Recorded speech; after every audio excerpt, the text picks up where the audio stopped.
It's incitement. What these members of this hate group are doing are taking advantage of the hospitality of members of the Georgia Muslim community. The statewide chapter says on June 28th, 3 people using false identities visited the Islamic Center of Savannah for an event, saying they wanted to learn more about Muslims. One of those who visited was Dave Gobatz, who posted a picture of himself in Savannah. In terms of anti-hate groups, the Southern Poverty Law Center says it's watching 10 individuals. Dave Gobatz is listed as one of those 10. Gobatz sent out what he termed a report to his 14,000 subscribers, saying he visited 3 mosques in the area.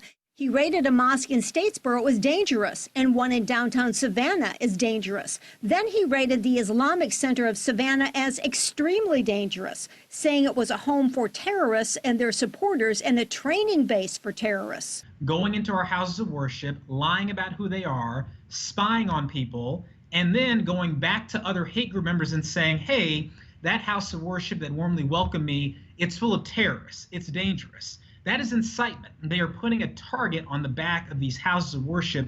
We're encouraging all mosques across the state to take a look at their pictures to make sure they can recognize these people if they enter their mosque. Dr. Edward Ahmed Mitchell says, unfortunately, threats are nothing new for the Islamic Center. You know, this mosque has dealt with this before. It was burned down years ago. They rebuilt. He hopes the safety concern will not deter Muslims from getting to know others. But I would encourage them and all other houses of worship to make sure they're reviewing their security procedures, make sure they are being warm and welcoming, but also safe and vigilant.